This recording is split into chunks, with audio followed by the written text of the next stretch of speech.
ரோட்ல தான் நிப்பாரு. எங்களுக்கு மழையோ புயலோ வெயிலோ ஒண்ணுமே கிடையாது, மக்கள் நலன் மட்டும்தான். அந்த அளவிற்கு அனைத்து இந்திய அண்ணா திராவிட முன்னேற்ற கழகம் என்ற இயக்கம் மக்களுக்கான இயக்கமாக செயல்பட்டுக் கொண்டு வருகிறது.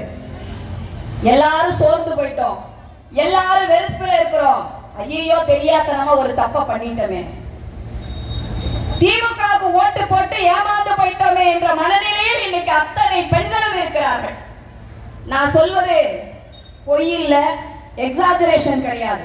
எல்லா பெண்களும் இன்றைக்கு பேசிக் கொண்டிருக்கக்கூடிய ஒரு விஷயம், ஏமாந்து வாக்களித்து விட்டோம், இன்னொரு முறை அந்த தவறை நாங்கள் செய்ய மாட்டோம். நம்ம கட்சி ஆட்சிக்கு வந்த உடனே எல்லா பெண்களுடைய அக்கௌண்ட்லயும் 2000 ரூபாய் வைக்க போறோம். இந்த மாதிரி 28 மாசம் ஏமாத்த போறது இல்ல.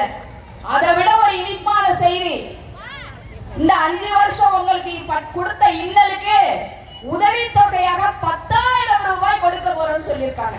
இதை விட என்னமா வேணும்? என்ன வேணும்?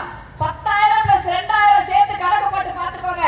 எலெக்ஷன் முடிஞ்ச அடுத்த மாசம் ஆட்சி அமைச்சோட 12,000 ரூபாய் உங்க அக்கௌண்ட்ல இருக்கும். சந்தோஷமா இருக்குல்ல?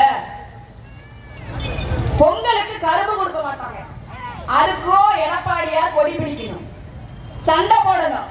எங்க மக்களுக்கு ஒரு பொங்கல் கொண்டாடுறதுக்கு நீ கரும்பு கொடுக்க மாட்டேங்கிறீன்னு கொரோனா காலத்துல ஸ்டாலின் சொன்னாரு. என்ன நீங்க 5,000 ரூபாய் கொடுக்க கூடாதா? இப்ப என்ன கொடுத்தாரு? போன பொங்கலுக்கு என்ன கொடுத்தாரு? அதுக்கு முந்தின பொங்கலுக்கு என்ன கொடுத்தாரு? இப்ப சொல்லி இருக்கிறார் அண்ணன் எடப்பாடியார், இனி வரும் அத்தனை பொங்கல் தொகுப்போடு 1000 ரூபாய் கண்டிப்பாக கொடுக்கப்படும். இந்த வருஷம் கொடுப்பாங்களா கொடுக்க மாட்டாங்களா அந்த சந்தேகமே வேண்டாம், கண்டிப்பாக கொடுக்கப்படும் என்ற உறுதியை கொடுத்து விட்டார். மாணவர்கள் வங்கிகளில் கடன் வாங்கி கல்வி கற்றுக்கொண்டு இருந்தீர்கள்னா தைரியமாக இருங்கள் மாணவர்களே, உங்கள் கல்வி கடன் ரத்து செய்யப்படும் சொல்லியிருக்கார். சொன்னதை நிச்சயமாக அவர் செய்வார்.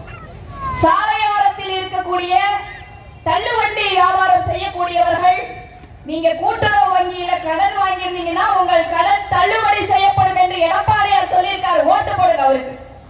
நிச்சயமாக உங்களுக்கு நீங்க என்ன விரும்புறீங்களோ அதை கொடுப்பதற்கு இந்த இயக்கம் தயாராக இருக்கிறது.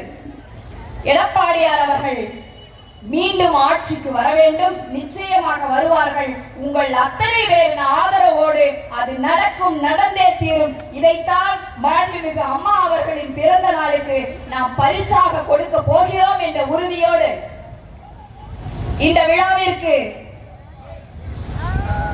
பெருந்திரளாக வந்து அமர்ந்து ஆதரவளித்த அத்தனை தாய்மார்களுக்கும் சகோதர சகோதரிகளுக்கும் விழா ஏற்பாட்டை செய்த அத்தனை நிர்வாகிகளுக்கும் என் இதயபூர்வமான நன்றியை தெரிவித்துக் கொண்டு, எனக்கு இப்படி ஒரு வாய்ப்பு அளித்த மாண்புமிகு எடப்பாடியார் அவர்களுக்கும் மாவட்ட கழக செயலாளர் அண்ணன் KPK கண்ணன் அவர்களுக்கும் என்னுடைய நன்றியை தெரிவித்துக் கொள்கிறேன்.